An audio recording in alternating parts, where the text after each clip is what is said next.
दोस्तों, सोचो, अगर 144 साल के बाद आपको कोई अनोखी चीज देखने को मिले, तो क्या आप उसको मिस करना चाहोगे? क्या आप जानते हो कि दुनिया का सबसे बड़ा स्पिरिचुअल मेला 2025 में इतना खास क्यों है? अगर नहीं जानते, तो आप ये वीडियो के साथ पूरा जुड़े रहना। महाकुंभ मेला सिर्फ एक सिंपल मेला नहीं है, बल्कि एक आस्था, विज्ञान और ज्योतिष का एक बड़ा अजीब सा संगम है। 2025 में पड़ने वाला महाकुंभ मेला 144 साल बाद, यानी कि 144 इयर्स के बाद एक दुर्लभ संयोग से आ रहा है, जिसको एक महासंयोग कहा जाता है। अब सवाल ये उठता है कि 144 इयर्स का क्या इंपॉर्टेंस है या क्या मिस्ट्री है इसकी। तो इसके वैज्ञानिक और ज्योतिष कारणों के बारे में हम समझते हैं। हर 12 साल के बाद कुंभ मेला ऑर्गेनाइज किया जाता है। ये जो हमारे ग्रह होते हैं, उनके एक स्पेशल सिचुएशन में आने पर, एक विशेष स्थिति पर आने के आधार पर तय किया जाता है। लेकिन 12 कुंभ मेलों के बाद, यानी कि 12 इंटू 12, 144 साल के बाद एक बार ग्रहों की स्थिति कुछ इस तरीके से बनती है कि इसे महाकुंभ कहा जाता है।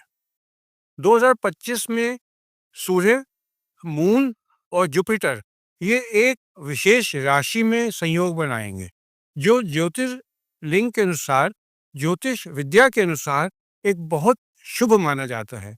अगर हम एक साइंटिफिक दृष्टि से देखें, एक साइंटिफिक नजर से देखें, तो यह संयोग पृथ्वी के चक्कर लगाने के समय गणना और खगोलीय गणनाओं के आधार पर किया जाता है। महाकुंभ मेले का एक हिस्टोरिकल इम्पोर्टेंस है, और इसकी एक स्पिरिचुअल इम्पोर्टेंस है, और एक इसकी रिलीजियस इम्पोर्टेंस है, और इन सबका एक बहुत गहरा आपस में ताल्लुक है। पौराणिक कथा क्या है? समुद्र मंथन के दौरान देवताओं और असुरों के बीच एक अमृत कलश को लेकर बहुत आपस में स्ट्रगल हुई थी। अमृत की कुछ बूंदें पृथ्वी पर 4 जगह पर गिरी: प्रयागराज में, हरिद्वार में, उज्जैन में और नासिक में। और इन्हीं जगह पर कुंभ मेला आयोजित किया जाता है।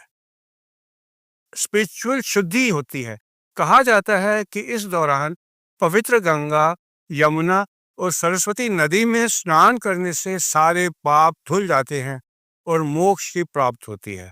और इस मोक्ष की प्राप्ति होने का जो इच्छा है, वो प्रत्येक सनातनी में, प्रत्येक हिंदू में होती है। दुनिया का सबसे बड़ा धार्मिक समागम जो है, ये होता है। इसमें श्रद्धालु, साधु संत और पर्यटक इसमें दिव्य स्नान करते हैं और आध्यात्मिक अनुसंधानों में भी पार्ट लेते हैं। तो अब आप समझ गए होंगे कि 2025 का महाकुंभ इतना इम्पोर्टेंट क्यों है, और क्यों इसे 144 के बाद हम लोग महासंयोग के नाम से जानते हैं। अब आपकी बारी आई है कि आप क्या सोचते हैं कि इन हिस्सा आप इसका ऐतिहासिक मेले का बनना चाहेंगे? मेरे ख्याल से जरूर चाहेंगे। और आप देख रहे होंगे कि मीडिया रिपोर्ट्स के हिसाब से 40 से 50 करोड़ लोग इसमें अब तक स्नान कर चुके हैं। और कमेंट्स में आप जरूर बताना कि अगर आपको ये वीडियो पसंद आया, तो इसको लाइक करना, शेयर करना, फॉलो करना और अपने दोस्तों में शेयर करना। और अगर अब तक आप कुंभ स्नान करने नहीं जा पाए, तो मेरी राय में दोस्तों आप जरूर जाना, अगर आपकी सेहत अलाउ करती है तो। आप सबका मेरे साथ जुड़ने के लिए धन्यवाद।